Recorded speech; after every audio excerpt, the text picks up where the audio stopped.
but we'll see. You never know. I don't charge much either because our audience isn't big. Right. Hello, YouTube watchers. We're back. Hello, internets. We are here.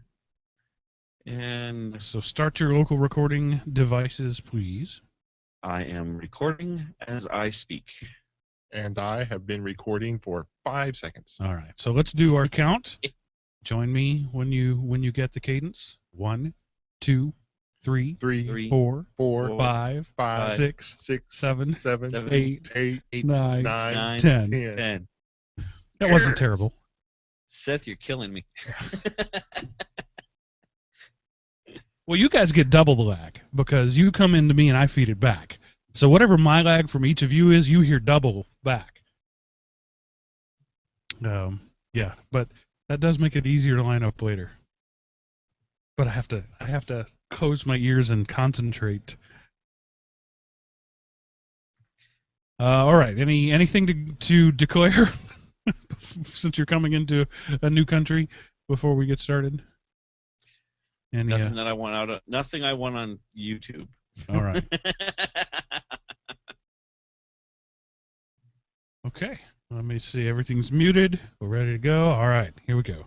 Oh, I got to turn the air off. Yeah, mute my phone. How do we do this? No. Man, you're killing me. Are we talking to each other or something? Something like that. What is this called? I had that conversation just last night. Let me put that in there. What is it called?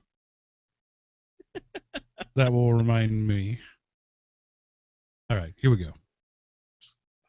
Hello, everyone, and welcome to Everyday Linux, episode 199, Paradise Found, recorded April 2nd, 2015, and brought to you by Element OP Productions, elementop.com. Welcome back, ladies and gentlemen. Welcome back to us.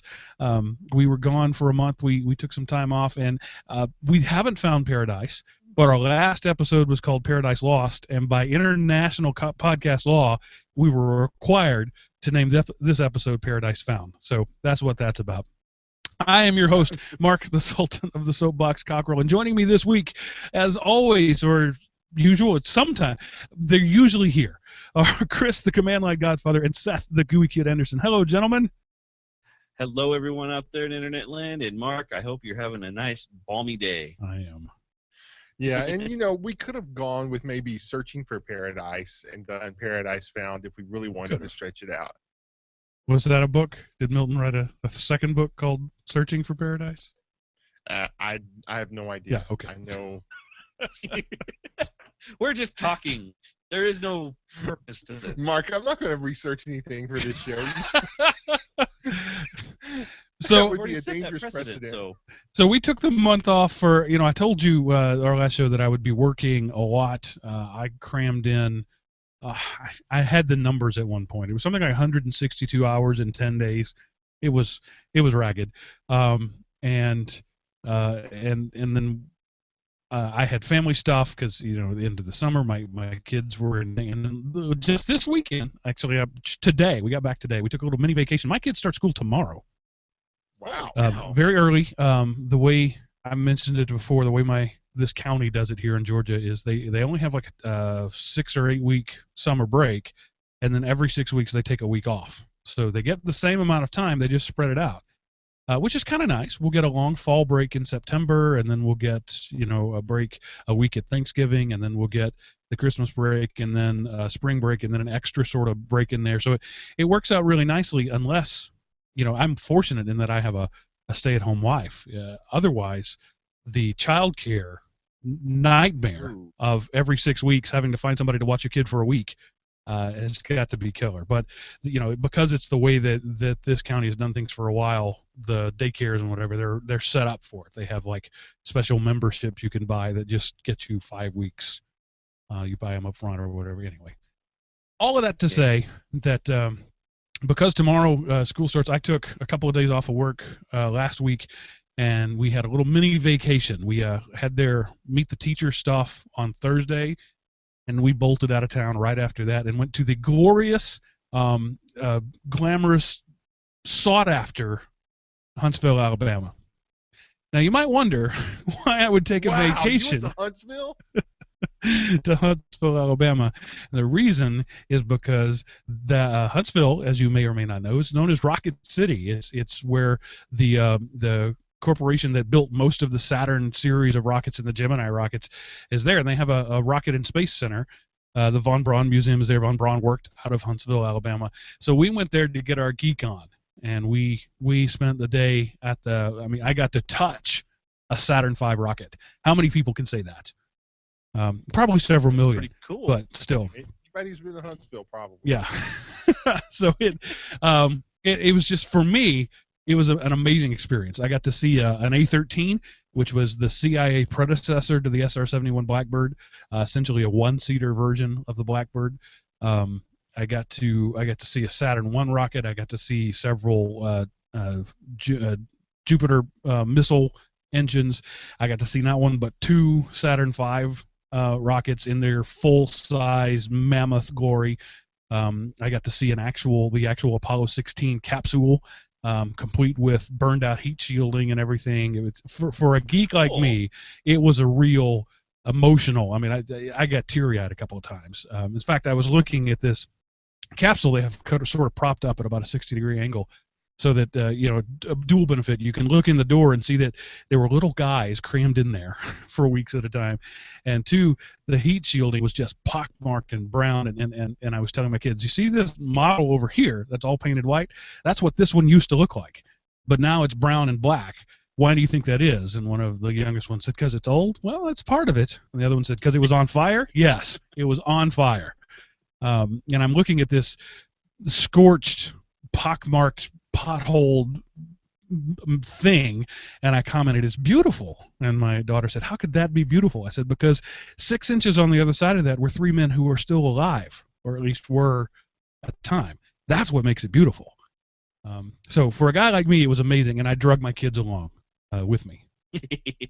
Well, that's all right. They needed the culture anyway. Yeah, and it was great because there were tour guides there, right? There was actually some actual rocket scientists, right? Because, like I said, I'm blanking. Marshall Space Center. Marshall? I'm pretty sure. Anyway, they're still doing rocket stuff there. We didn't do that part of it, but you can actually take a tour out to the test stands where they tested the Saturn V rockets, and there's the area there. The sand was melted into glass, and there's these giant patches of glass.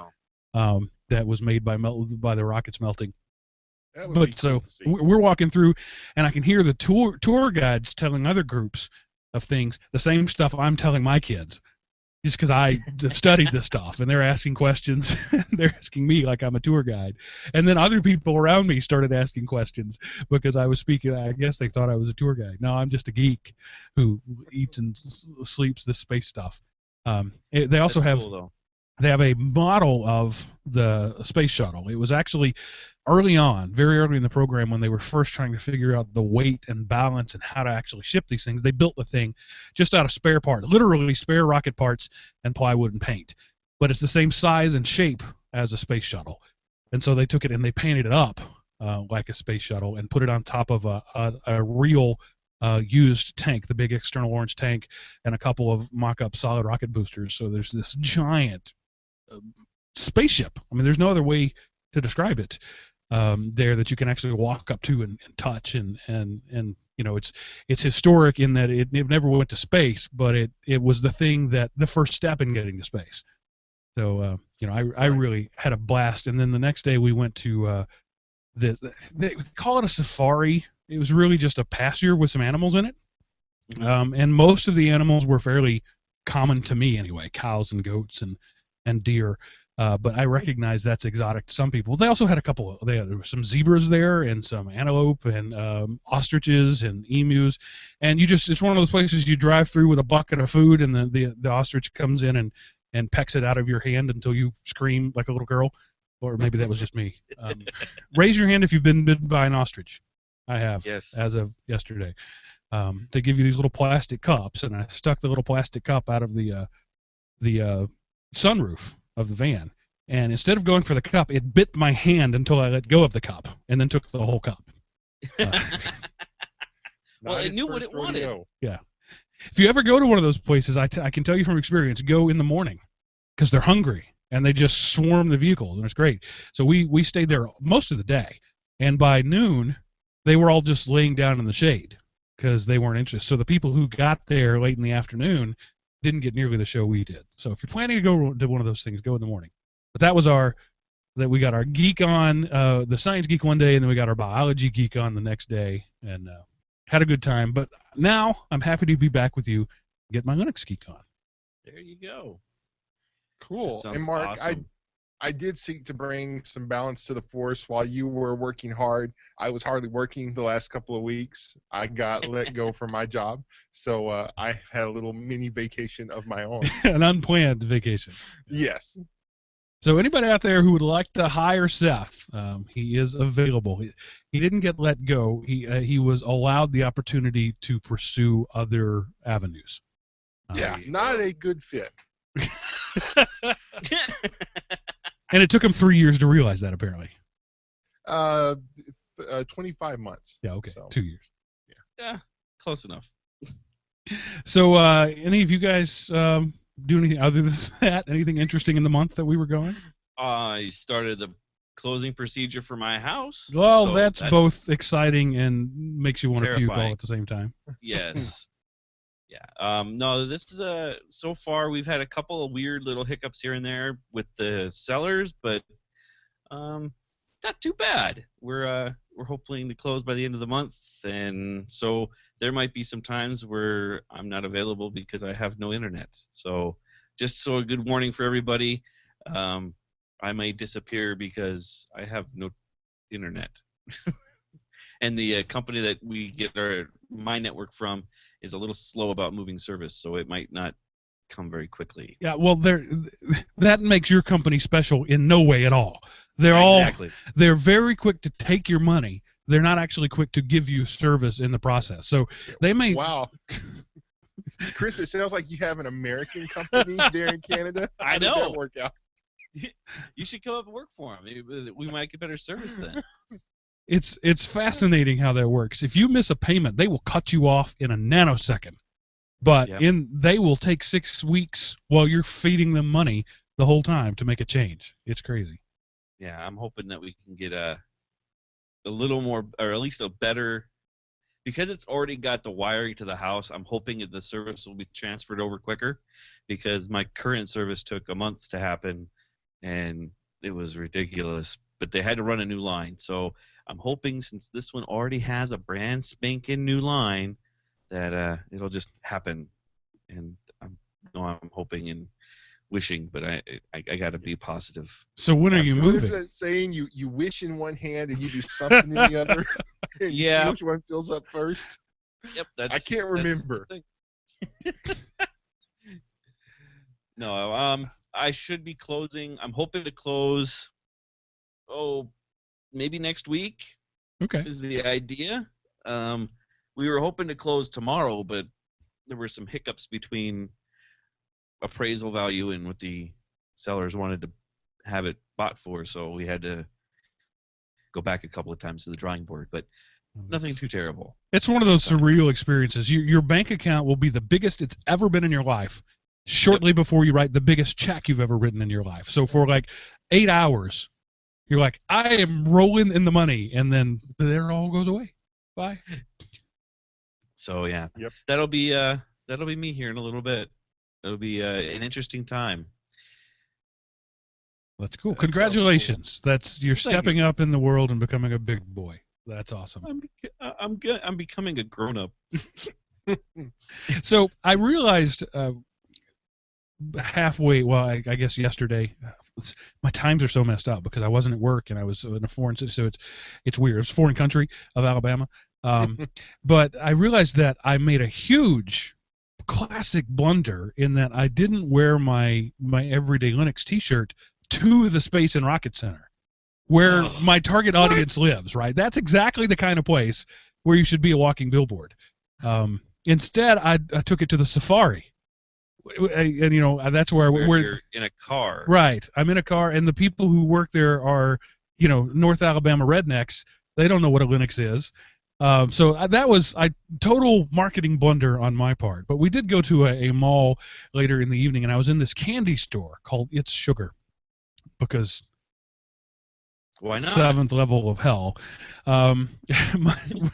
My one, cause some of the kids wanted ice cream, the other kids wanted candy, so we divided up the tasks. And because my wife hates me, she let me go to the candy store. It was everything. You walk in there and it's blaringly, blindingly, like need sunglasses bright. And there's this stuff coming out of the speakers that allegedly is music. And there's little kids walking around sticking their grubby hands in everything, including my own, right? And at some point, I had to just put them on a clock. It's like, in 5 minutes, we're walking out of here, whether you've made a purchase or not. You actually get away with that? Man, Well, my kids would have been screaming meanies if I'd have tried that. I don't care, because I do. I walk around, I walk out. And then Yeah. when my wallet goes, it doesn't matter how long they stay. So I'm checking out, and the lady behind the counter looks at my shirt and says, "I don't get it." That was the whole statement. I didn't know what she was talking about. And she said, "Everyday Linux? What is that, like a video game?" No, it's a podcast. What's a podcast? It's an internet radio show. We do a radio show on the internet. Oh, is it here in Huntsville? Well, it's on the internet, so it's kind of global. You can be anywhere. Oh, cool. What channel are you on? The internet. Can I just get my stuff and go, please? So yeah, I totally I wore the shirt to the wrong place. Definitely wrong place. Yeah. So what is the thing? What is a podcast? Was one of those strange experiences that I had. Yeah. I've had that same experience with people who are actual tech people, and they still go, "You're doing a what?" Yeah. And I'm like, turn in your geek card, buddy. Yes. In the Boy Scouts, you had this thing called the totem chip. You had Yes. to pass You before cut could your carry finger. a knife. Yeah. And if you did something unsafe with the knife, you had to surrender a corner to your scoutmaster. And Yeah. if you lost all 4 of them, you couldn't bring something with sharp edges on the camp out. And so you should have said, "Hand me your geek card. I got to rip a corner off." Turn in your So, toe chip. I did have one guy at the mall, just random guy, while I was engaged in a conversation with somebody else, say, "Great shirt, I love it." And I didn't have a chance to whip out a business card and say, "Hey, check us out." But at least one guy appreciated it. Cool. And One if you guy's want better your than no own, guys. by the way, Everyday Linux T-shirt, we have our store. You can get it. Go to elementop.com, click the store link, or go to zazzle.com/elementop. They're stupid expensive, and I apologize for that. And I swear to you, I get almost no money. They made me take some commission. I think it's like 4%. It was the lowest they would let me get, because I'm not interested in making money. I want walking billboards out there. But if you're a big guy like I am, you're gonna paying like $48 for the shirt. Sorry, Ouch. it's just the way it goes. But check it out. That's rough. I'll like you a lot if you do. We'll all like you a lot if you do, because then maybe we'll not be told that they know what we're doing. So a quick story for my tip of the week. I'm going to get it out early. Uh-oh. I took the Roku with me because why wouldn't you? I've Sure. got kids and they can't live without the Disney Channel. If you're watching me on camera and wondering why I'm so spastic, I was telling the guys earlier, nobody's been down here for a month because we haven't done a show. So I walked through this ginormous, massive spider web. It's probably 2 strands, but in my brain, it was this giant man-eating tarantula. And now there are spiders crawling all over every square inch of my body, up my nose, in my eyeballs. They're coursing through my bloodstream. So if I'm extra fidgety, it's because of these giant man-eating spiders that are going to carry me away. It's the creepiest thing ever, walking through a spider web. But anyway, I That took is the Roku. why I still walk through my rooms. I took the Roku with me, and I plugged it in, and I hooked it up to the hotel internet. And any Roku person or anybody who's ever been in a hotel has had the experience. You got the sign-on page, right, where you got to sign in, and the room I was in had complimentary internet, but there's no web browser on the Roku to do that. So what's a guy to do? Well, if you're a guy who happens to be a geek like me and happens to carry a rooted Android phone, you go to the Android App Store, grab the first MAC address changer you can find, copy down the MAC of the Roku, clone your phone to it, sign on to the thing, and then change your MAC address back, and boom, you're Rokuing Bob's with the your best uncle. of them. Nice. Sweet. You hacker, you. Yes. So, I mean, I've got kids in the other room chanting, Frozen, Frozen, what are you going to do? I had to figure out something. So, yeah, and it took, I don't know, the thing that took the longest was finding the MAC address on the Roku. And it's not hard. You just go to settings and network, and there it is. But I'd never looked there, so I had to find it. But the actual changing of the MAC address, because I already have a pre-rooted Android phone, was a piece of cake. The thing you have to remember is to unplug the Roku, because you can't have two MAC addresses on the same network, or they can't have duplicates. And then you sign on, then you change it back, and you plug the Roku in, and it just works. And the hotel I was at, you had to resync every 24 hours, so I had to do that 3 times while I was there, but no big deal. So there you go. If you're traveling with a Roku, that's how you beat that sign-on page. That's a pretty good way of doing it. I'm impressed, sir. I will tip my hat to your quick-wittedness. Yes.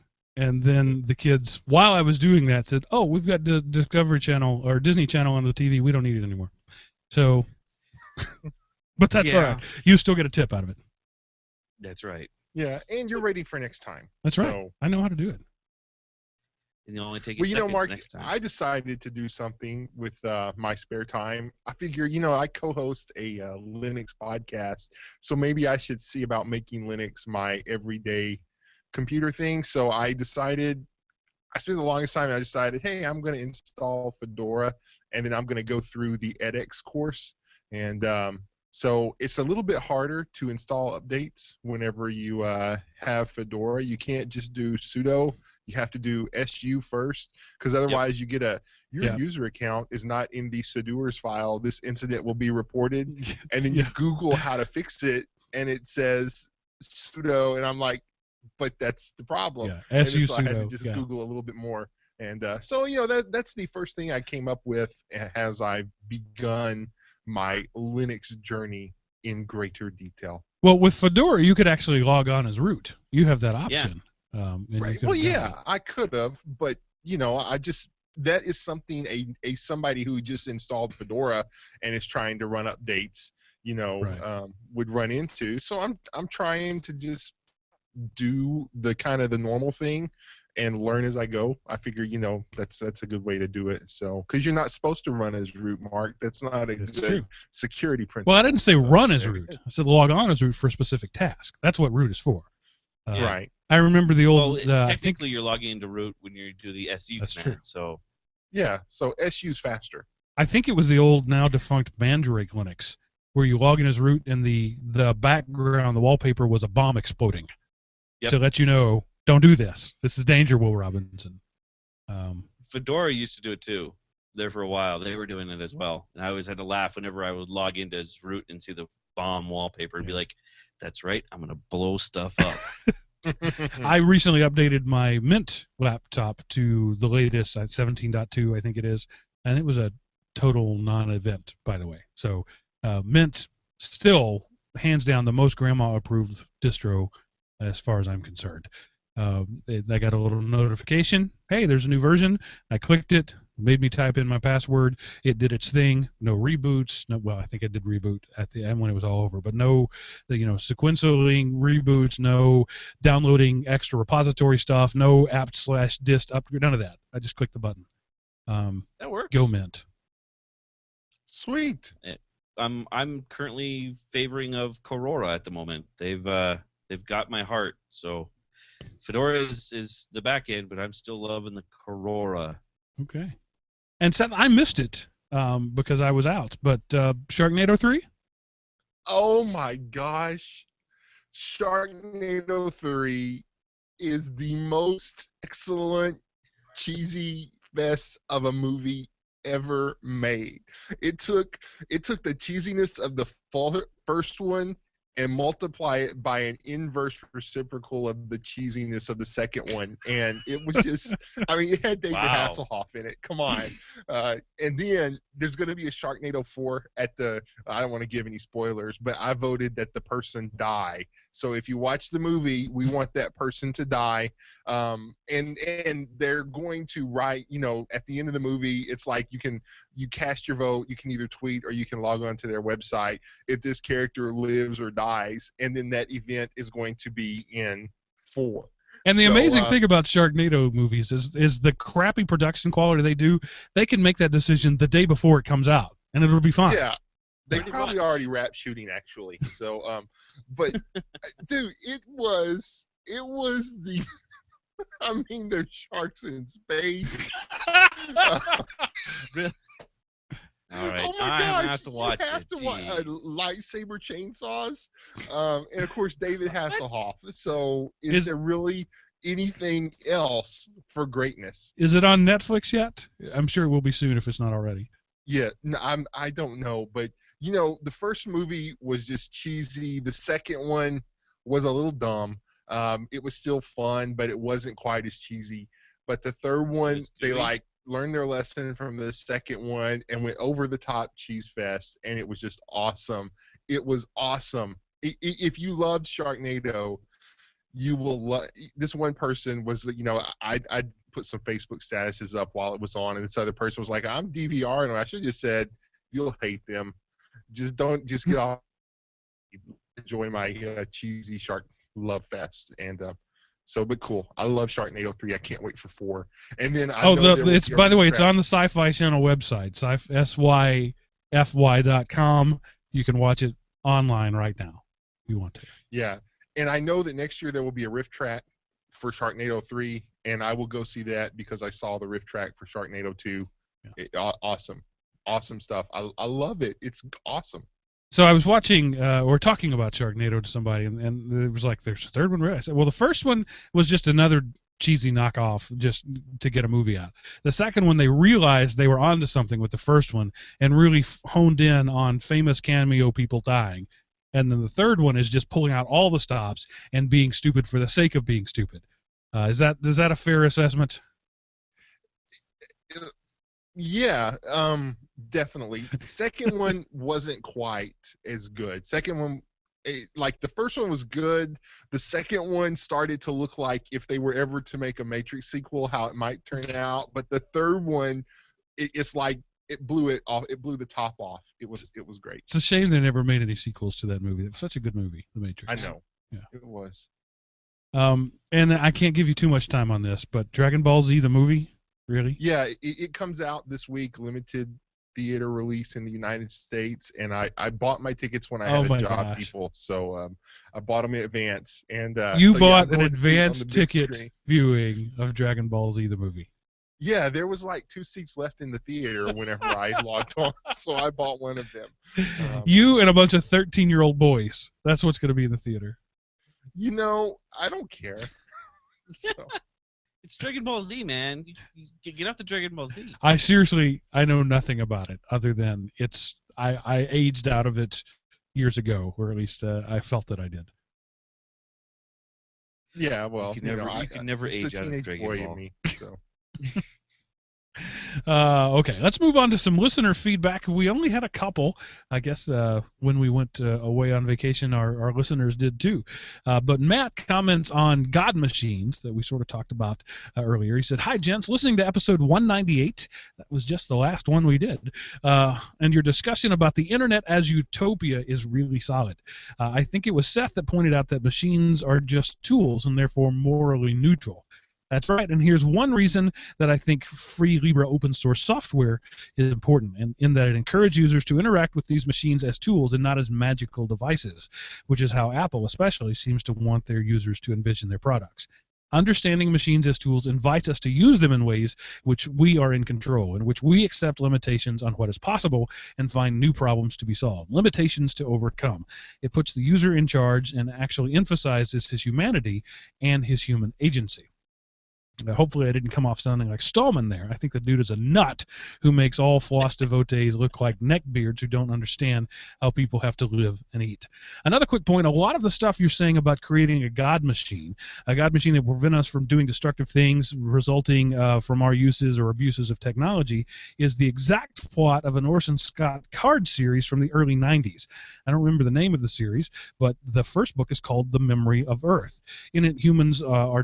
humans destroyed Earth and we found a new planet to colonize. We built a supercomputer called the Oversoul that controls our thoughts and keeps us from developing military and fast travel technologies. Though we did develop other technologies, for example, biotech, medicine, data retrieval, etc., on our new planet.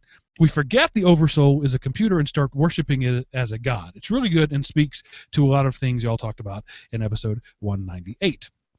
Cheers and thanks for the great show, Matt. So based on your recommendation, Matt, that is in my Netflix, or excuse me, Audible wish list as we speak. So we'll check it out. Orson Scott Card knows how to write a story. He doesn't necessarily know how to continue a story. I will complain about the Enderverse to anybody who will listen, in that it started well. Actually, all of them started well. The Ender started well, the Bean story started well, and they all just kind of faded off. Like, they keep writing me checks, so I got to keep writing books. And so we'll see if the Memory of the Earth is the same way. And it's the Homecoming Saga is the name. Okay.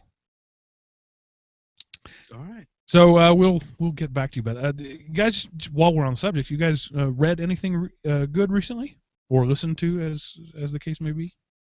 I have a couple that I've been listening to. Let me go grab the titles from really quick. And while he's looking, I started one. I believe it was called Arisen. There's it's up to 8 books, and then there's a prequel. But I bought the first omnibus. It's like a zombie kind of thing. I don't know. All the fiction seems to be zombie that I'm running across. But it's so it was very similar to the Black Tide Rising, but I don't think it was quite as well written. So I'll probably buy the next omnibus when they put it out. But based on your recommendation, Seth, which I've come to trust as being somewhat suspect over the years, I listened to the John Ringo Troy series and loved them. Really enjoyed 2.75 of the 3 books. The third one really just started to fall apart toward the end, as you warned me it would do. But really, the first 2 are outstanding, and you can drag yourself through the end of the third one. So if you're looking for a 30-hour or so listen on Audible, I recommend that. And then I listened to Killer Angels. It was the book that the TBS miniseries Gettysburg was made out of. And I know that history. I've studied it really well. I know the characters. Still, it is so well done. This book was written in the 70s, but it was written so well and voiced so well on the Audible book. I'm sitting in traffic bawling as Pickett made his charge up the hill, snot running down my nose, in my tie on my way to work. I mean, it was really just moving and engaging. Brought these historical characters to life in a way that no other work I've read has. So I highly recommend it. You got to get through some really stilted beginnings as he sets out the chess pieces, but toward the end there, yeah, I was hooked. And I was waiting for Gettysburg the sequel. Hasn't come out yet though. If you like really Civil War stuff, there is an alternative history novel called Bring the Jubilee that was actually pretty good. So you might see if that's available on Audible. It was kind of a short book, and it's kind of old. It came out in the 50s, but really good. So the one I'm going to bring up is called The Fold by Peter Clines. Okay. Definitely, it's kind of a high sci-fi, not hard sci-fi, but there's a lot of techno jargon that's in this book about, well, I'm trying to think how not to explain this one, but it's a pretty good book. It's only about 10 hours. Deals with portals. I'll just leave it at that because portals are awesome. It's a little hard to understand for some of it because it's, one of the things they talk about in the first couple of chapters is that one of the guys who has instant recall, so he can bring anything back up. Little far-fetched when I was reading it or listening to it, and it took me a second or two to get through it, but then it was like, all right, I'll accept that as a possibility. Let's continue with the story. So definitely a good one. That and just because it was a fun little book and I got it really cheap, the Never Hero, The Chronicles of Jonathan Tibbs. Definitely a good little book. It's kind of cheesy, and it was one of those turn your brain off because you have to forget about everything to listen to it. but it's still a pretty good book. All right. That unsolicited book review there. That I got to get the plug in. elementop.com/audible. Your first book is free. I get a kickback if you do it. Check it out. If you commute, it's a no-brainer. I mean, if you're a podcast listener and you find yourself burning through podcasts and you just can't keep up, check into Audible. It's 15 to 30, depending on how much you do, dollars a month, well spent. Just do it. Yeah, I ended up moving mine to the $2 or 2 books a month because my podcast cash wasn't enough to make it through the month plus the book, so I needed one more week to be covered, and now I got it. Yeah, I'm probably going to be moving to the 3 book a month thing before long because I'm burning through them too fast. My wife, I at night, as I'm brushing my teeth and whatever, I have my book going, and she'll come in into the bedroom like, which one is that? Oh, this one is called The Hot Gate. It's the second in the Troy Rising series. Weren't you just listening to a Civil War one yesterday? Yeah. I don't understand your question. Yes, I was. Do you guys mix your books? But just by chance, do you guys start one and then kick it over to, and then like, oh, I'm tired of this for right now, and start another one? Never. No. No? Okay. You put down a book before you can finish it, Chris? I don't understand. I do occasionally. There'll be times where it gets too deep, and I need a palate cleanser type thing. No, I am. People will binge watch a Netflix series. I will binge read a book. Like that Arisen Omnibus, I started it at like 8:00, and then I finished the first book, and I finished the second book, and it was like 4:30, and I had like 50 pages left to finish the whole thing. So I was just like, I'll just go ahead and stay up and finish it. So it's not like I have work the next day. So. Yeah, I went on my vacation. I'm like that with books. I'll go down to the library and end up walking out with 10 books and have them gone in a week. So I know where you're at there, Seth, but man, I just can't do it with audiobooks. I can't binge watch or binge listen to books that in the same author's pool, because then I could start predicting where it's going to go, and it takes me out of the book. So whenever possible, I like to do a whole series straight back to back, like the Enderverse. I did 13 books there straight without anything in between. Yeah, I can do that. I'm not going to say there aren't a lot of big series like that anymore. I'm consciously not choosing really big series like that, and I'm starting to go. I try to alternate fiction, nonfiction. Historical fiction is kind of hard to pick there because it's fictional. It's fictional dialogue, but all the events are real. So where do you put that?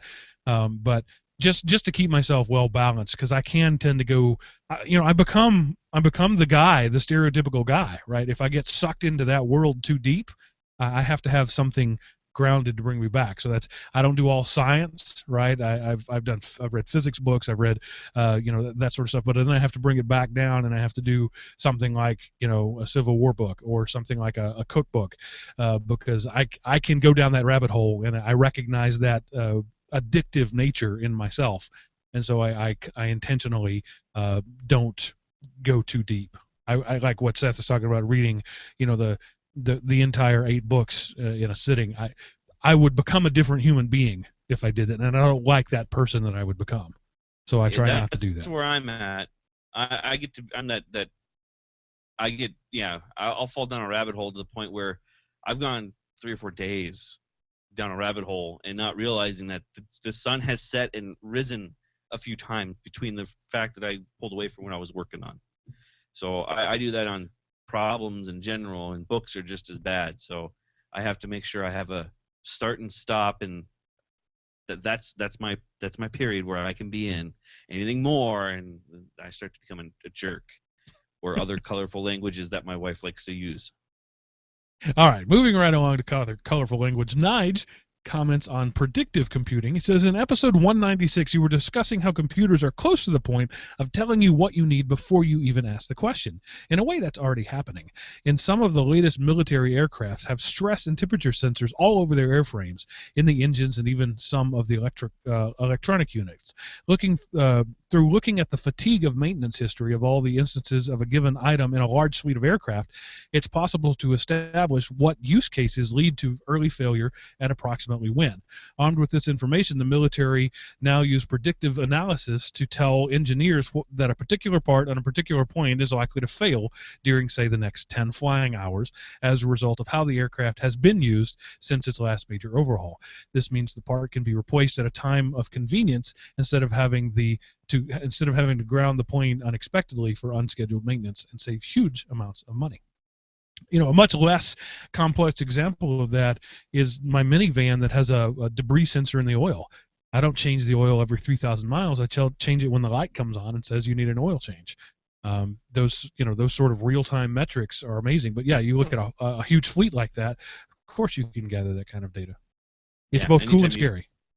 Anytime you have large data points like that, you'd be able to do just about anything with it. So it's cool. I'm glad it's there. I wish there were more things like it sometimes. I forget the article it was the newspaper was written in, but there was a major grocery store chain that through the loyalty program is able to predict things like pregnancies based on women's buying habits before sometimes they even know they're pregnant. Interesting. Yeah. Google can predict a flu outbreak before it happens. The medicine, the doctors get, because the patients know they're sick before they go to the doctor.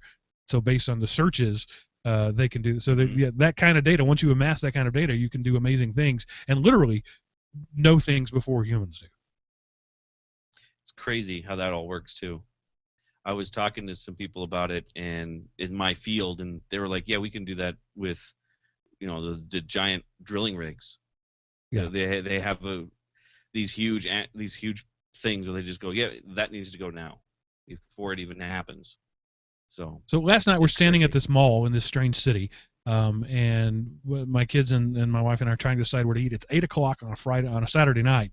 And of course, everything's got a line. So we go to this place. We had a big family debate about what we wanted to eat, and then when we got there, we found out the wait was 1 hour and 45 minutes. Like, well, that's just stupid. Ooh. So we go to one of the That directories, hurts. and I pull out my phone and say, "Okay, Google, call Bravo." That's all I said. Right? It knows where I am. It knows the directory of the mall as well as I do. It knows what Bravo is. It knows Bravo's phone number. So it calls it, and then I say, "What's your wait?" 45 minutes. Thank you. And okay, Google, call whatever the next store was. And so that's what we did. I went down the list saying, "Okay, Google, call," in the name of the place until I found a wait that was 10 minutes, and that's where we ate. That's I've never tried that. That's the future. We're living in the future.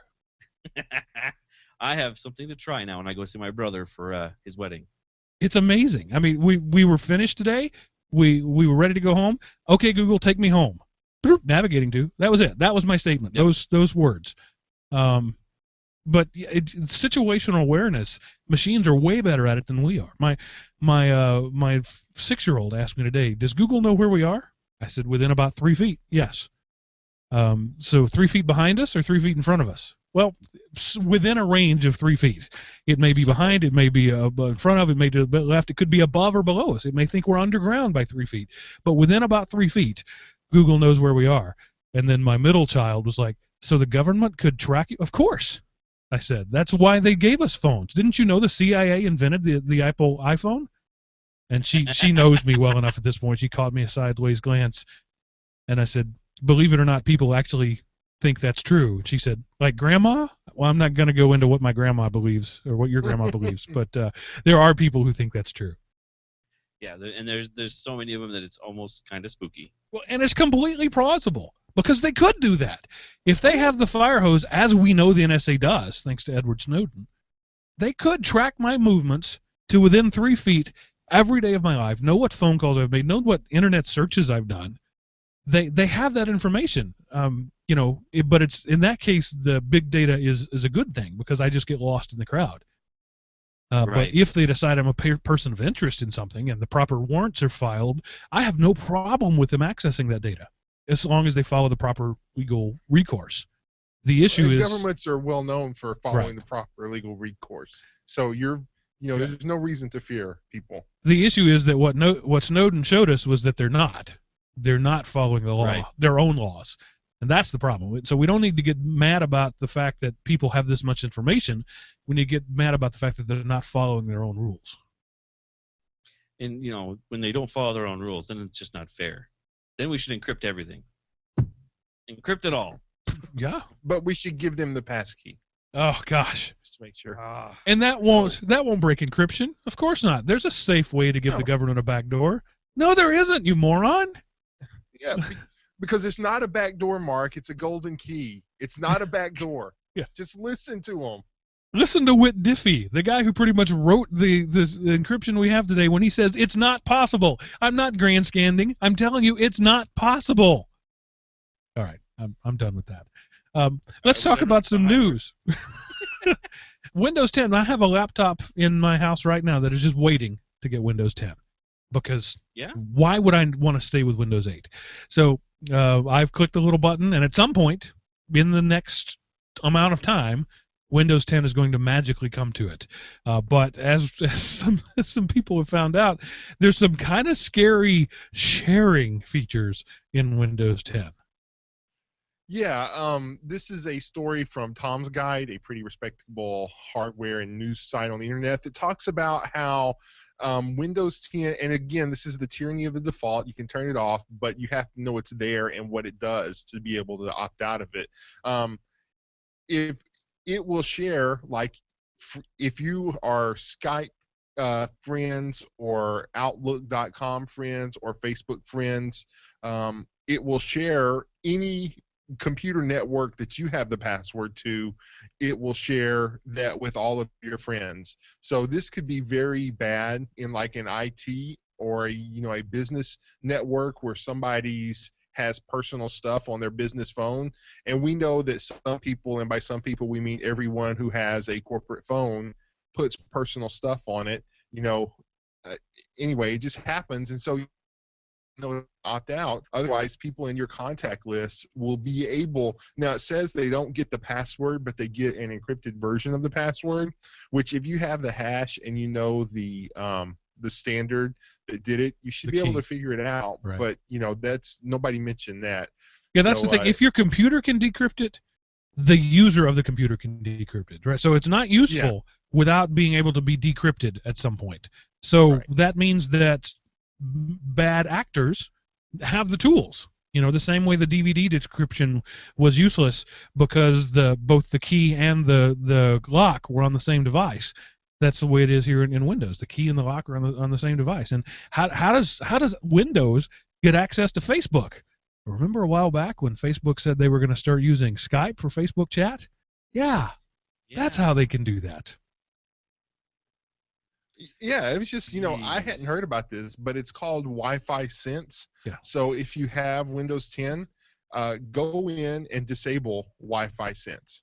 Let me be honest. I'm not super scared about the fact that people in range of my access point who already have a relationship with me can access my Wi-Fi.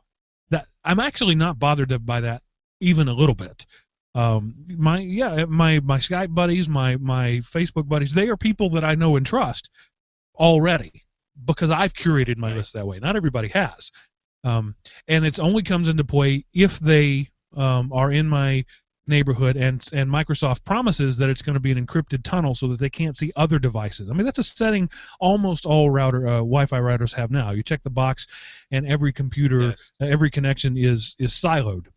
In fact, the hotels do that. The reason I couldn't use my Roku remote app on my Roku at the hotel was because they had that box checked.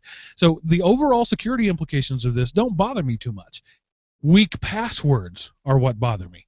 And the knowing that people are going to choose the same password for their email and their Wi-Fi and their ATM bothers me. It's the fact that now you have access to somebody's passwords, and if I use the same password everywhere and don't tell me that nobody does, that's where I'm scared, and that's why this is a terrible, terrible, terrible idea. I want to know how it actually got passed. there had to been somebody somewhere who went, this is probably not a good idea. Why didn't they listen to that person? Because Hey, Chris, you voiced disagreement and you got in trouble. I mean, remember? You did your job, and you said this process is broken, and they said, we don't want to hear that. Yeah. Touche, sir. I'm not going to say that, the company where I work now would ever do that, but I have been in places in the past where the messenger was shot on a regular basis. So perhaps there's a string of guys on LinkedIn right now who did say it was a bad idea, and now they're looking for a new job. Yep. Just say no. That's the thing. See, this is a good idea. I like the idea of being able to easily share my password with people. I like the idea of, because I liked a restaurant on Facebook, I can now use that restaurant's encrypted Wi-Fi safely and at their discretion, right? Instead of them having to say, ask your waiter for the Wi-Fi password. The idea is solid. The implementation, because it's secret, is scary. And there's no way, they have made no effort, at least that I've seen, to allay anybody's fears about this and say that they do say it's hashed. So? I thought it was originally going to be disabled by default, and you had to turn it on. Yeah, maybe so. Maybe in the developer versions, but what's rolling out right now? That's only the beta to get people to be okay with it. Yeah. It was that way in the beta, but Well, that's why I wasn't worried about it on my wife's machine, because she did the in-place upgrade to Windows 10 yesterday. Very impressed, by the way, by how that worked. But my son's computer and the one I use for gaming, bad. Well, the thing, I'll probably turn it on. It's useful for me because I have a strong password that is not related to anything else on my Wi-Fi. So for me, it's useful. But it's the fact that because I have done due diligence with my passwords, I feel more safe about it. And I know that not everybody does. Right. Speaking of not everybody, there's an entire city in New York that is making regular ransom payments because they didn't do their due diligence. Yeah, this story came to us from Rick. He contributed this, and I thought it was kind of cool.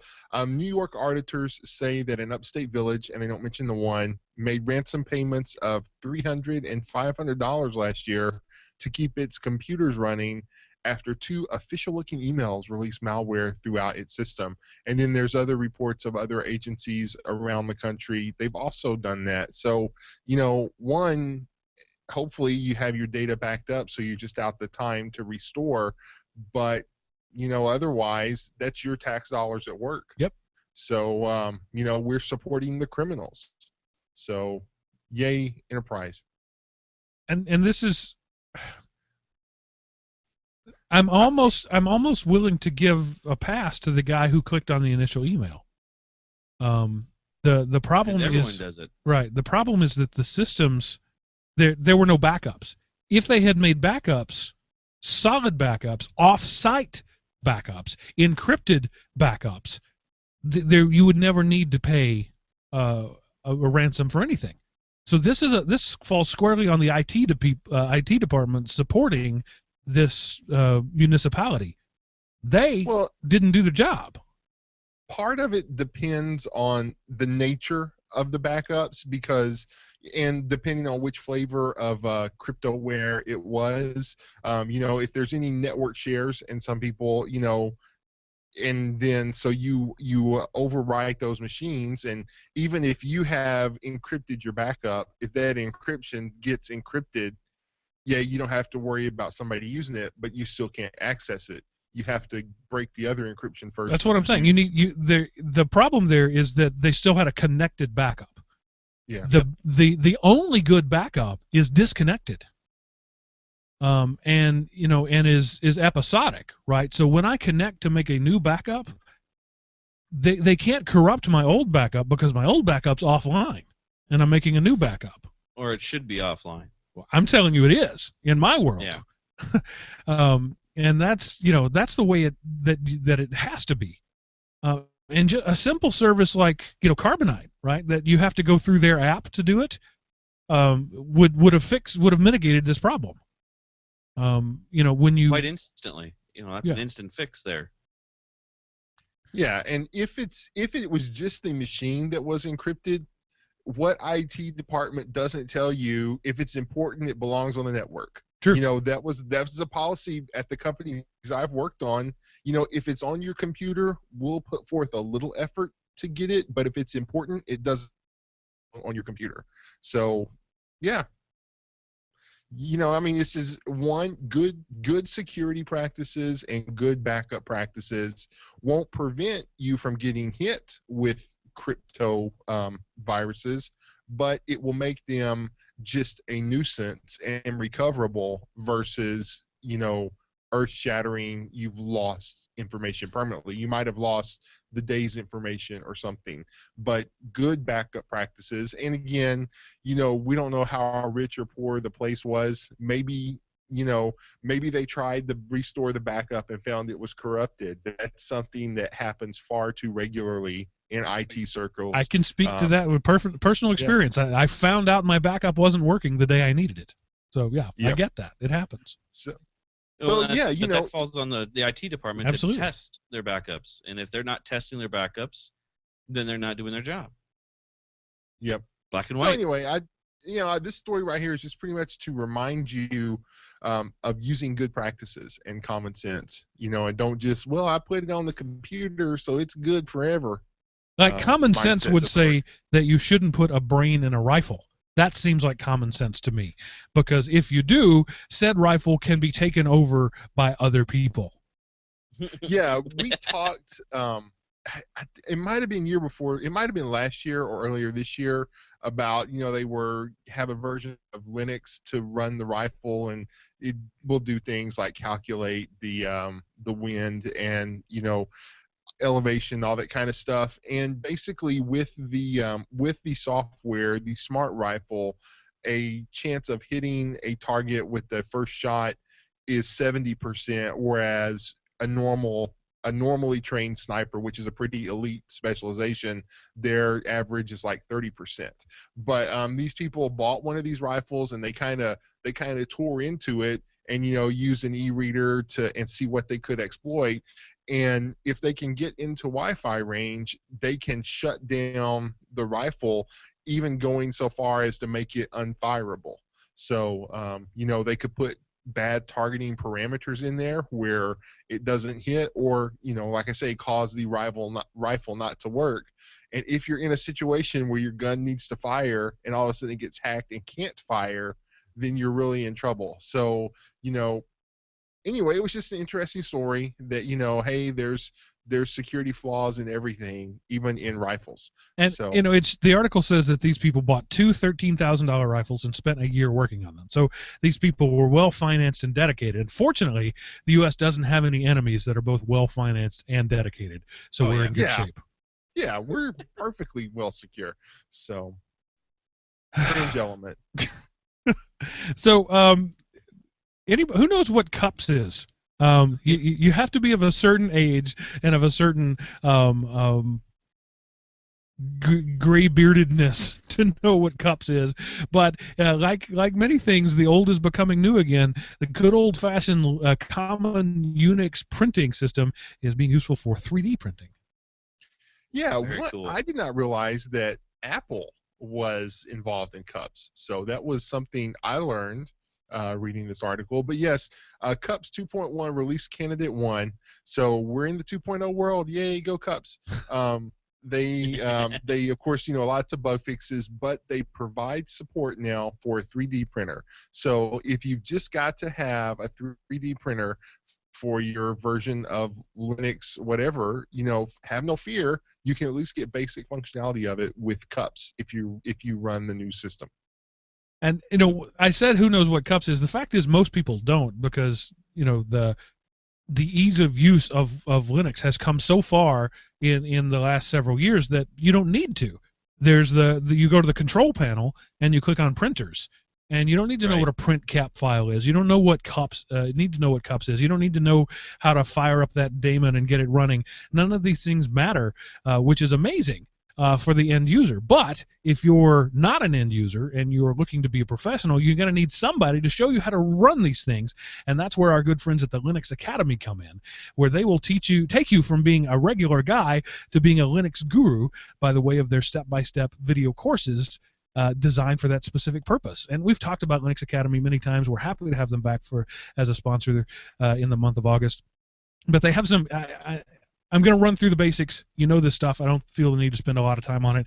Step-by-step video courses created by industry professionals in the field who are really good at what they do, who are every day increasing their content. It's third-party vetted content. It's other people who are experts in the field have said these people are solid.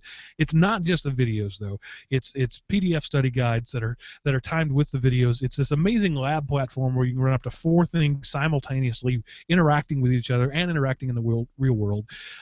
It's their community behind the scenes, the forums and the instructions, all the great stuff. But let me tell you about some of the new things. They've released their first OpenStack certification prep course. So they're moving beyond Linux. And they have their own OpenStack lab, so you can fire up an OpenStack server in less than 10 seconds. They've got a SQL primer and a PostgreSQL, I never knew how to say that, administration courses. They've been working over the summer, and they've got some great new things coming up, and they'll let us know. You will be the first to hear about it here on the Linux. What's the name of the show? Everyday Linux Show. Also, they're going to the Texas Linux Fest. So any of you guys out there in Texas, it's always in Austin in the summer, Linux Academy is going to be there, and there'll be a little extra specialness if you show up in person. But what I wanted to say about that is they're moving beyond Linux. Linux is great. Linux is a base, but Linux in itself is just a step. A foundation, and just like the Linux Academy built a firm foundation on teaching you Linux, now they're teaching you what you can do with Linux. They're teaching you Amazon Web Services, they're teaching you OpenStack, they're teaching you SQL. Anthony and his team are high quality people producing high quality content, and we're happy to have them. And all of this starts at $25 a month. In fact, that's the most you'll pay, $25 a month. If you buy, like anything else, the more you buy, the less you pay. If you buy a quarter, 3 months, it's $65. Or if you want to plunk down your change and say, I'm going to do this for a full year, $215, which breaks out to less than $18 a month. So check them out, linuxacademy.com/everydaylinux, and if you use that URL, you'll get a special price. Cool. And my last interviews before I got the job I had, he interviewed me for the Linux positions, and I didn't quite know enough to get them, but cups actually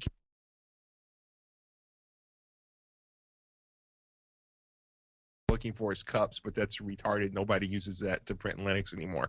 And he's like, oh, well, you said the magic word, so you get a check mark for that one. So but nice. So just because you can do most everything, sometimes it's nice to know, just like even in Windows, there's 3 or 4 or 5 or 6 or 17 different ways to do the exact same thing. You got to know the way they're looking for, and Linux Academy is great for that. Check them out, and as they used to say about the Hair Club for Men, I'm not only a customer, I'm not only an owner, I'm a customer. There was something witty and pithy in there, and it just went away. I'm rusty. Give me a break. It's been a month. LinuxAcademy.com. Check them out. You know what else you should check out? The Windows 10 is now installed on 67 million PCs and growing. Yeah, that was just PCs. Yeah, they said they hit a maximum bandwidth of 15 terabytes a second, which beat the record of Apple's 8 terabytes during their last OS push. So it seems like a lot of people are getting Windows 10. So a lot of people hate Windows 8. Yep. Yes, sir. Windows 8 or 8.1 with the classic shell works great. So that's true. Mostly. Once you add on something else, it's pretty darn good. I could say the same thing about Vista. Vista eventually became a pretty solid thing. And I hope we're not saying that about a Windows 10. But, you can't really judge this by demand when Microsoft is literally forcing it down the throat of anybody who's on a Windows 7 or Windows 8 box. Yeah, you have to tell them, no, don't give me this. So now they're coming out numbers saying we're shoving down 15 terabytes per second. Yeah, but you're not giving people the option of not taking it. Right. You know, it's one of those situations where both sides can claim a win, much like the Newegg controversy, where both sides can claim a win on the patent lawsuit. Okay. Yeah. Newegg, they actually had a sell because they won the patent litigation. They were sued because basically, here's the deal. This is a rough paraphrase. Some company out there holds a patent that says this process you know how to do by hand. If you do it on a computer, we own the rights to that. And and basically it's one of those. It breaks the BS meter. And so the judge goes, hey, this breaks the BS meter. No patent for you. Newegg wins, and they kind of they dropped the course. Let's see here. Newegg fought a non-practicing entity which dropped its case against Newegg before discovery was complete, which tells you pretty much everything you need to know. Newegg asked for attorney's fees. The court said no, but the appeals court said, wait a minute, they can ask for attorney's fees. So it turns out they really did win after all. Yay, Newegg. Yeah. So essentially, this company said they owned the shopping cart. The idea of putting somewhere temporarily so that you can come back later for it. They own that. Wow. What? Yeah, that's a nice giant line of BS in my book. But Yeah, that's why I said this process that exists in the real world, all of a sudden if you do it on a computer and say it's possible, they just say, hey, it's possible to do this on a computer. I mean, somewhere somebody said, hey, it'll be possible to make a 3D object with a printer. Let's patent that. And that's the patent out there that somebody's dusting off to sue once a 3D printer model becomes successful. And as I've said about this many times, I'm not even mad about the patent troll about this. They're just enterprising business people trying to make a buck. I'm mad at the U.S. Patent Office for giving out these stupid patents in the first place. You created this problem, U.S. government. Not the patent trolls. Yes, we like to vilify them because, frankly, they deserve it. They're the bullies on the schoolyard, and they deserve to be punched in the nose. But they're also chasing true laws and legal. They have legal precedent, and they're winning because the U.S. Patent Office will just slap a patent on anything, and that's a problem. Yeah, maybe someday we'll be in a way that will work. Yeah, who are the people who don't know how the patent systems work? The inventors who invent stuff. Who are the people who do know how the patent system works? The lawyers who get paid anyway. So, I mean, lawyers have their place and they're needed to keep the system honest. But, it takes other lawyers, apparently, to keep those lawyers honest. I would say there's another group of people that don't know how patents work, and those are the clerks in the U.S. Patent Office. Clearly, they have no idea how the actual patent process works. Oh, and people in Marshall, Texas. So. Zing. I had a good from East Texas. I had a good transition, but we moved out of it. Android malware sprouting like weeds. Oh my God, the sky is falling. Oh my goodness, was that yeah. I found this article on Linux Insider, and it's a security company, and of course, a security company has no reason for existing unless there are security threats out there, and we know they're out there, but they want to remind us of their value, and so they came out with this report, and this report suggests that Android devices are becoming a bigger target for the bad guys and more profitable than in previous years. The numbers of new malware samples in the first quarter increased by 6.4%, but he gave a number, so it's not just a percentage, 440,000 plus from the fourth quarter of last year when it was only 413,000 plus. The number of malware strands rose by 21%. Again, he provides a number, so it's not just randomness, over 300,000. And more than 2 million new Android malware strands are likely to surface this year, the company predicted. But what they're not showing you, because they can't, is number of infected devices. This is the number of possible infections. That's not the same as number of infected devices. The fact is, it's really hard to get a machine you've got to go through several different steps of enabling third-party sources and checking the box that says no, I want to, and then going to another place and then downloading it and then opening it and then clicking the button that allows permissions that are listed out. This app has permissions for this. This app has permissions for this. There are lots of human stop gaps along the way. The problem is not software. The problem is wetware. Yep. Which is where the problem always lives. The problem is always the wetware. The hardware is usually never at fault. It's the person pushing the buttons.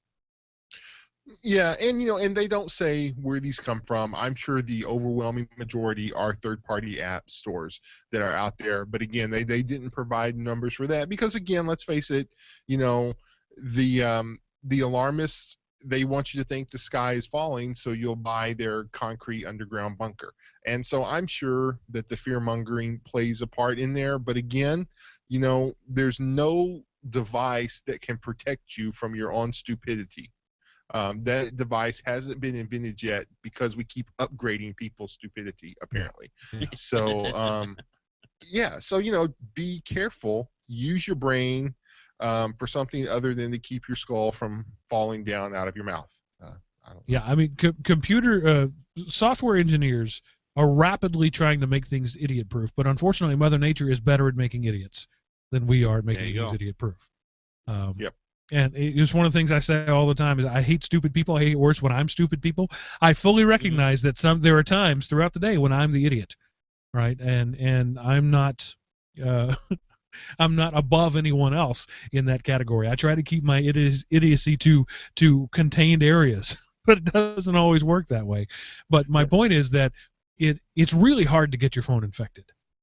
It takes a number of steps, but yet it still happens all the time too. Yeah, it's not like a Windows machine where you can literally get infected by receiving a message. Oh wait, yes it is, because you don't have it here in your story. But there was a virus that you could infect an Android machine just by receiving a text message. Oops! All that stuff I said about it being really hard. Never mind that. Yeah, well, it did have to be a multimedia text they're in the message, same boat. You were both talking at the same time. Seth, you go first.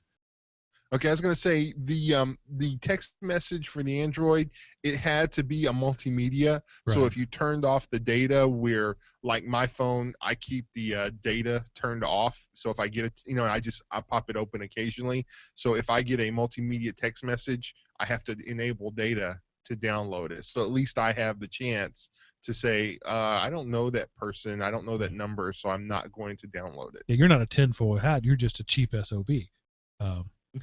Yeah, I have the limited plan on my phone. So, Chris, you were saying? I was going to say the same thing would hold true for the iPhone too, though. It's very hard to infect them, but there's still exploits out there. Yeah, it's when you couple that with the discussion we had about how much information is on your phone. I mean, so much information is on my phone that if people could figure out how to root around in there, yeah, it really is truly frightening. I mean, I keep things siloed from myself. Like, for example, I make myself enter my password every time I go into LastPass because I don't trust the system well enough to leave it logged in all the time. Things like that. But the fact is, it's all in this one little box. And if somebody can figure out how to get into this box, they can get into your life. That's frightening. For example, Charlie Miller showed that he could get into your Jeep. Yes, your Jeep while you're driving via Wi-Fi from his couch. Scary. Impressive. Yeah, this was it was a very impressive story. They remotely took over a Jeep Cherokee. They ran its controls. And then cut its transmission as it sped at 70 miles an hour down the interstate in an experiment. They did things such as they turned on the air conditioning, they switched the radio channels, turned on the windshield wipers, the windshield washer fluid pump, transmitted a photo of themselves to the vehicle's digital display, all from a laptop 10 miles away. And it's a thing in the Chrysler system that basically, if you have a car from the last 2 years or so, it's the Uconnect infotainment system. You are susceptible to this. They say that Chrysler has been very receptive in working with them, and of course this came out because they're presenting on it at the Black Hat, which is going on now in Vegas.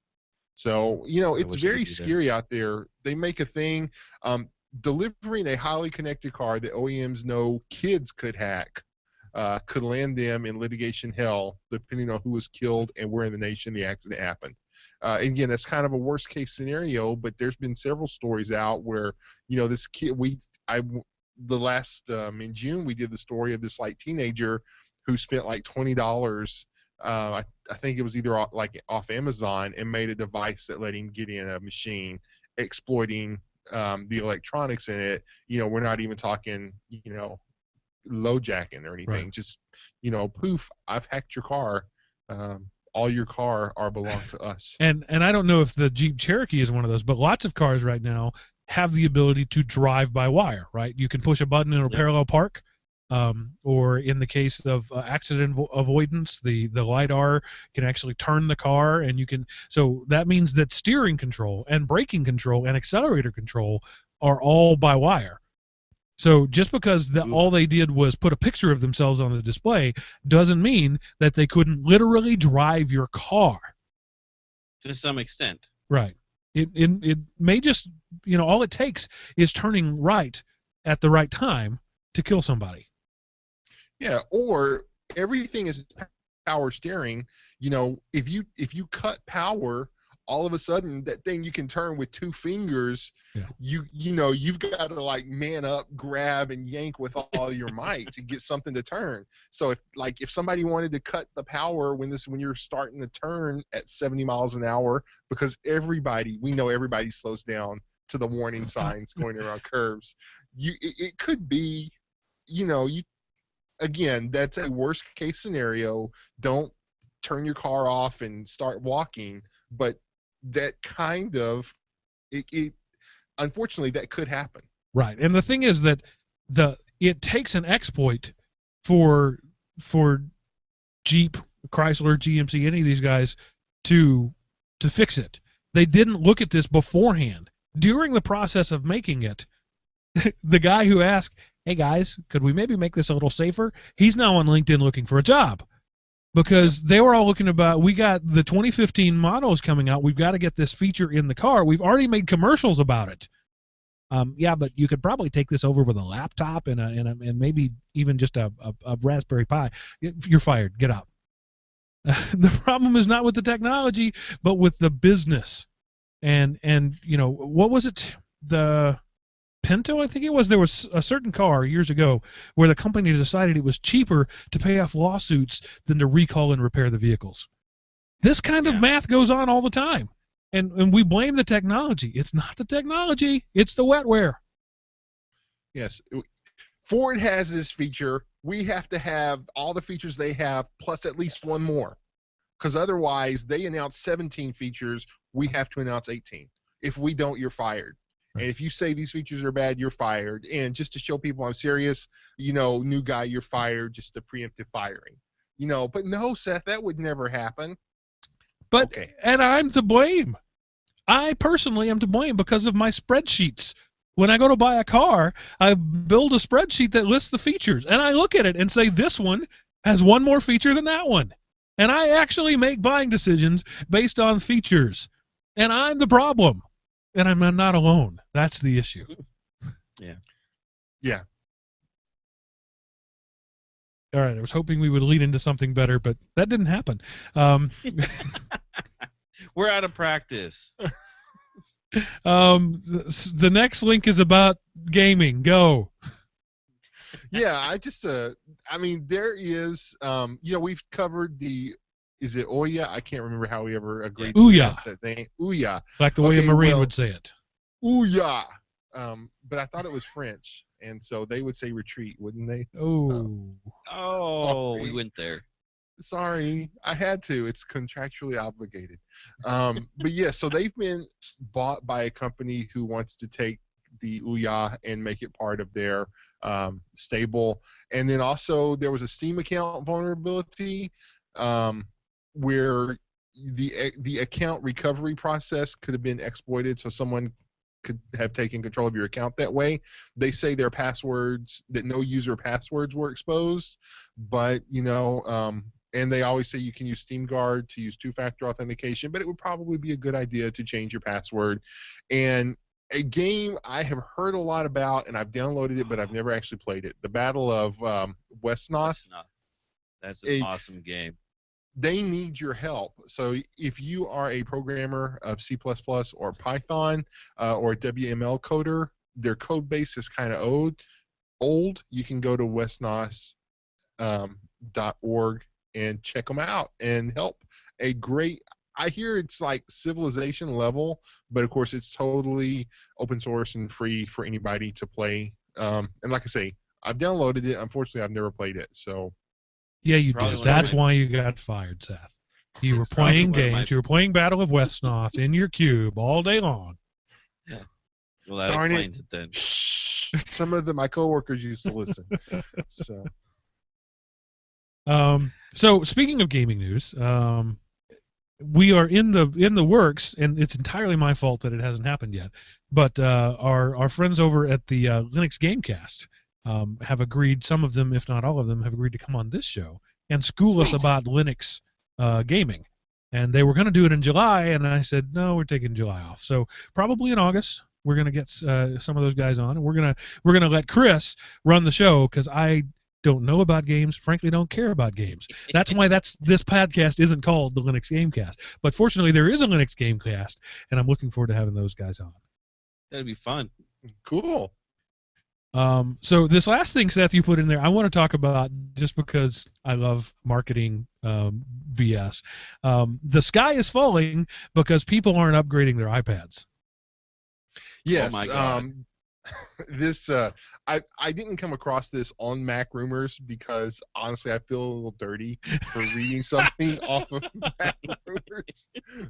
But apparently in one sense it's okay because the iPad is still the largest. Apple is the largest vendor in a declining tablet market, shipping 10.9 million iPads in the second quarter of 2015, down from 13.3 in the corresponding quarter from 2014. So year over year, they're down 17.9%. The sky is falling. Yeah. So, but I mean, the same thing happened to the desktop market, right? And then the same thing happened to the laptop market. So here's the thing: to the tablet market. Let me cut through the marketing BS. Everybody who wants a tablet has a tablet.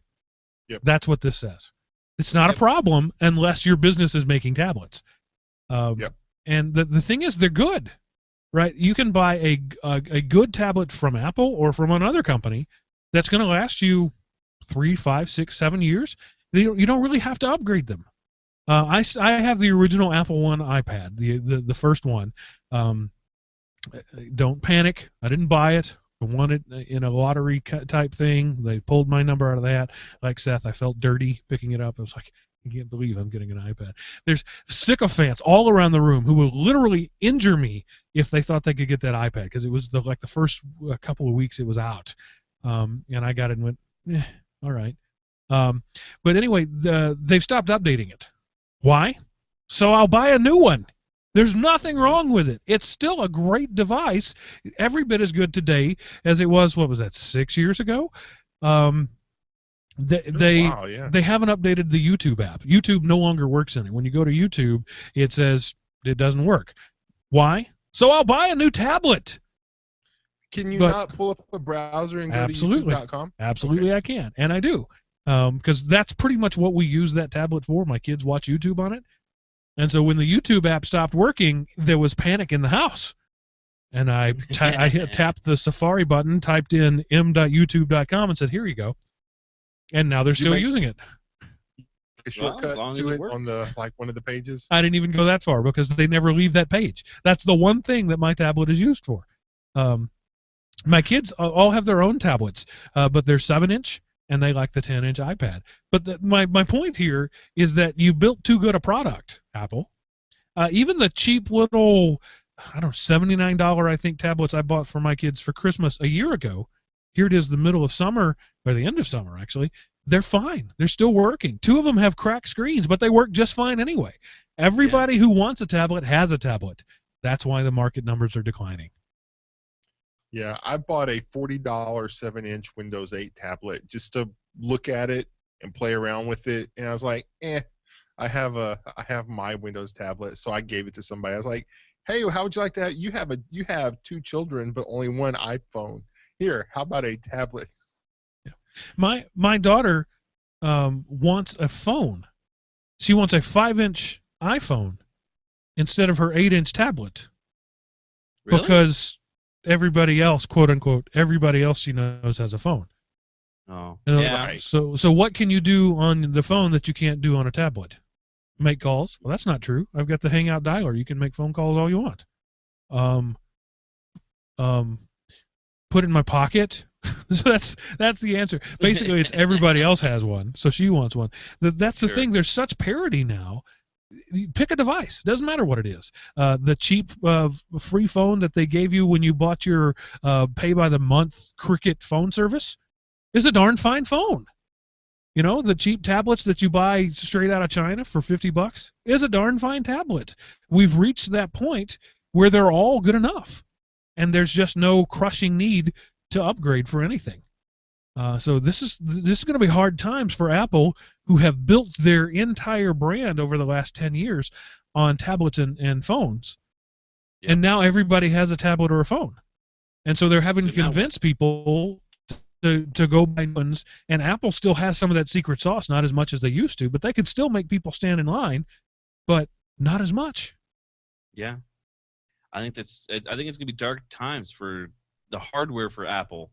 Hardware's Apple devices, I think, is going to be dark for a while, because I don't see any way of them breaking the mold. I mean, they followed suit with the iWatch.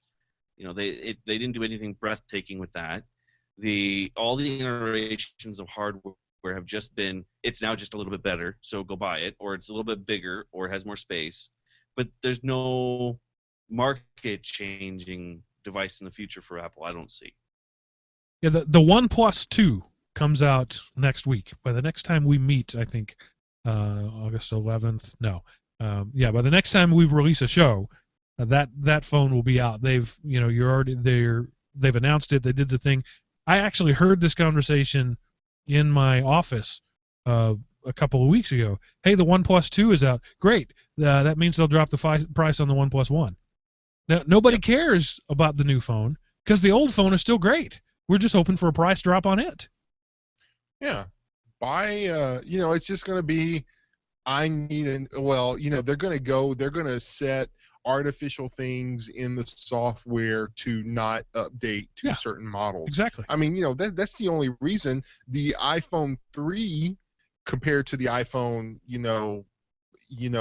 heroin crack is junk, but for everything you need, it's a great phone, but all of a sudden Apple doesn't support it anymore, and you're not supposed to be able to root them, blah blah blah, so they're worthless. Right.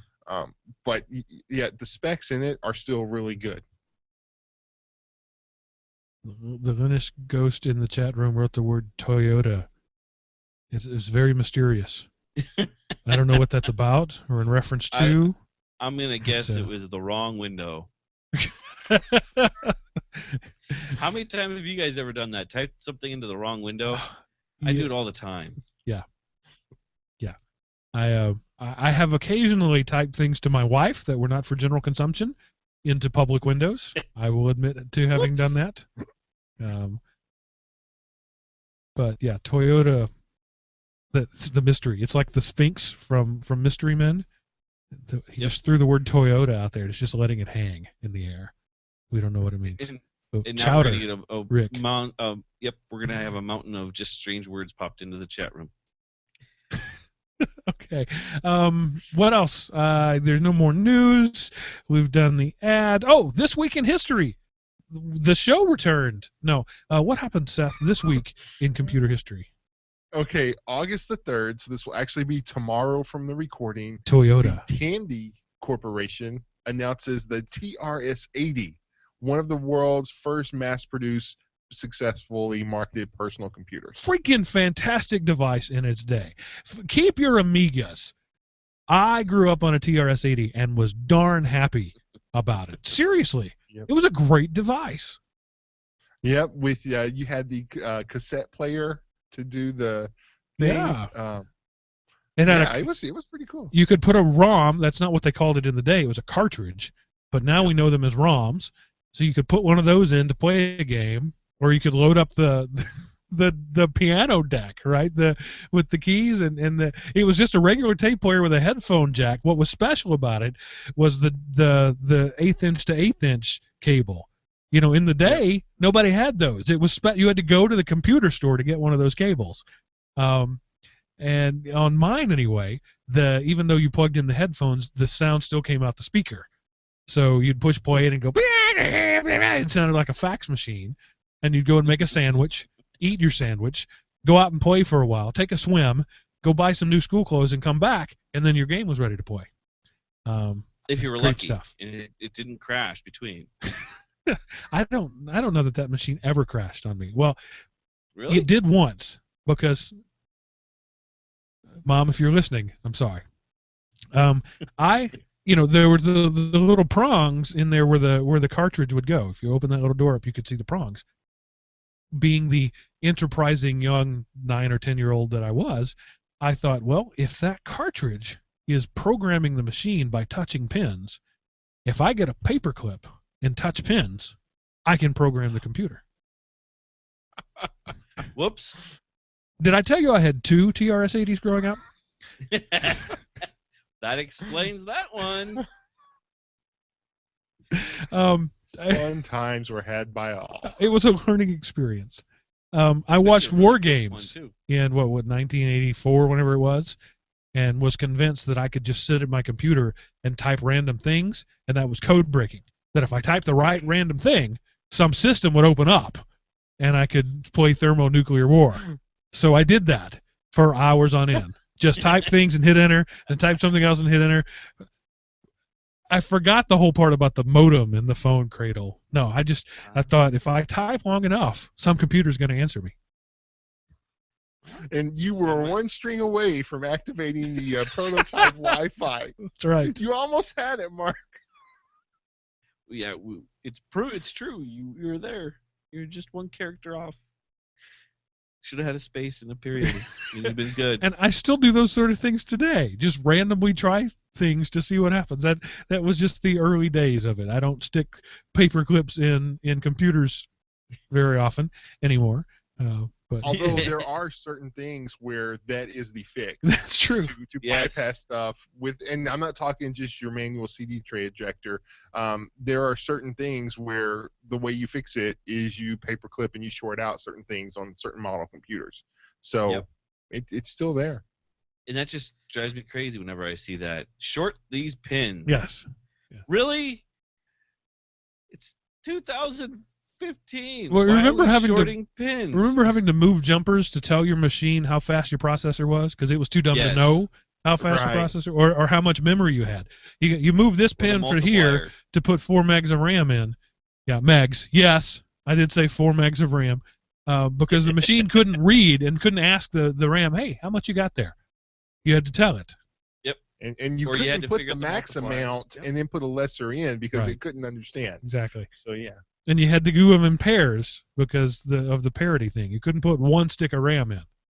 Kids today, they don't know. Gosh. The Get fu- off my lawn. The funny thing is, computers today they're just black boxes. Yep.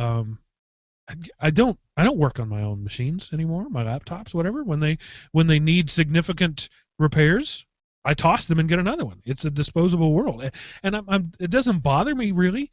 It's just that cars are like that. Who can work on a car anymore? You got to take it to the dealership and they got to plug a computer up, or you got to go buy something that can plug into your smartphone. It's just the way things progress. But people will never again, it's both good and bad, will never again short pins on a motherboard because most people will never actually see the motherboard because they won't open the case. Yeah, there's Yeah, no my case has been FRUs anymore. field replaceable units. Yes. For Yes. the computer is the field replaceable unit. Yeah, you just toss the whole thing. So yeah, the TRS-80, man. There was the big corporate model that had the floppy disks, and the big tube. It was in a housing, and then there was the home model that you plugged up to your TV. I'm guessing it was probably the big one in 1977, or maybe didn't even have a monitor for going back to 1977. The TRS-80 there were lots of different models of that for a long time. Right. But yeah, they were the guy. The Tandy they made computers. There was IBM for the corporate market, and there was Tandy for everyone else. How things Now have look at changed. And now look at them. Yeah. There's no such thing as a Tandy. Yeah, they merged with Radio Shack, and then they just became the Shack, and now they're the. And then they're gone. I don't know. It's because Sprint, I think, bought most of their assets in Right. bankruptcy. But yeah, Tandy was actually a leather company. Yep. That purchased Radio Shack because that made good sense for a leather company to run an electronics store.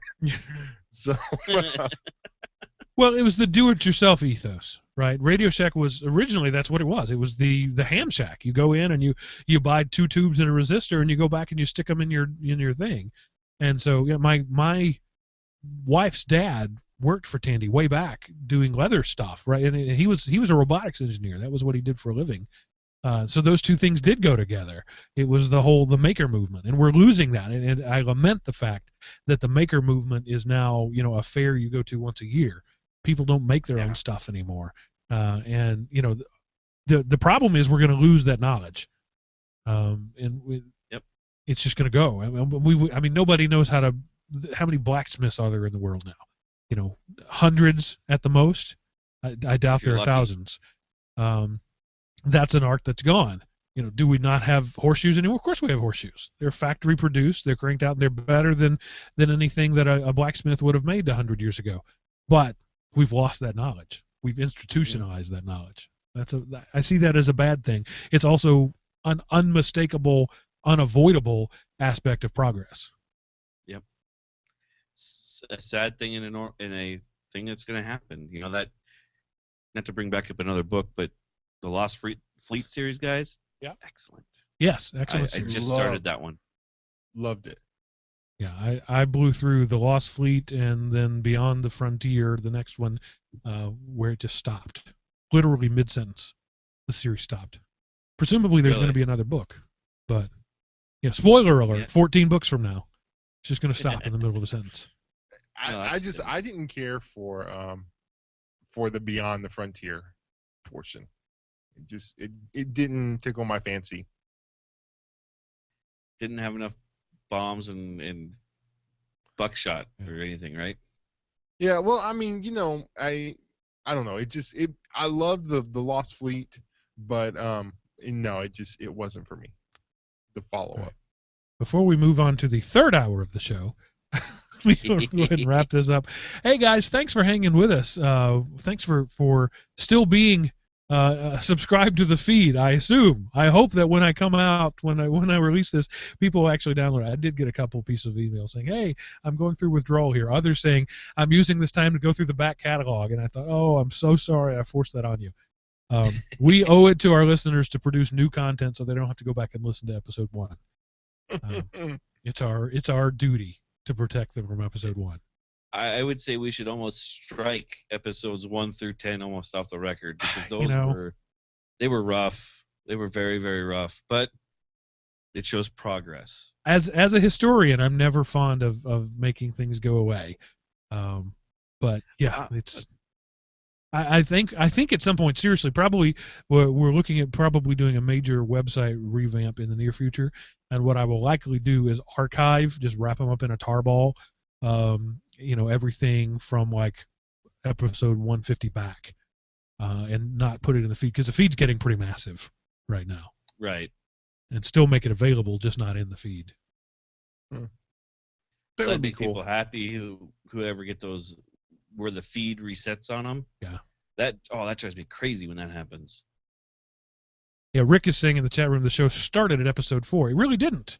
we revamped at episode 4. But you go back, you type in elementopie.com/EDL/1. There's episode 1 there. It just was a very different show. Well, this show has gone through a huge amount of overtakings in the last couple of years. We've twisted it a couple of different times, but I like it. It's good. Yeah, so Rick is saying that this show, in this iteration, started episode 4 because that's when Seth showed up and when the Command Line Godfather was born. Yeah. Anybody remember Aaron? Aaron. A moment of silence for Aaron, the departed. Yes. All right, thanks for being with us. This is where the part of the show where I tell you how you can get involved in the show. Go to elementopie.com. Use the feedback button, the contact us button at the top of the page. Send us a comment. Send us an email, edl@elementopie.com. Call us, 559-IMOP. That's our Google Voice number. Leave us a message there. Or if you just want to throw wads of cash at us, we've got Patreon, we've got a tip jar, we even accept Bitcoin these days. Every dollar goes directly into my bank account. No, directly into the show in some way or another. I give Seth a chunk of it. I give Chris a chunk of it. I put most of it back into the show in terms of new hardware, that sort of thing. And then I spend a little bit here and there. But I do appreciate every penny that comes in. Don't think I don't. I try to, every time I get a new subscriber or a new something, I write a personal note of thank you. If I didn't do that to you, I apologize. I owe you that because each one of you are important to me. I know that's a hack thing to say, but it's true. Every one of our listeners is important to me because you are literally the reason we do this show. So we like to hear from you. We appreciate when you show up live in the chat room, as the Linux Ghost and Rick did tonight, and Swift110 and Tony SMLR. We appreciate you guys hanging out with us. And if you'd like to do that, 7:30 p.m.-ish Eastern Time, every Sunday night we hang out there. So love to have you. For now, however, I'm going to say that ends this episode of Everyday Linux. Laters. See ya.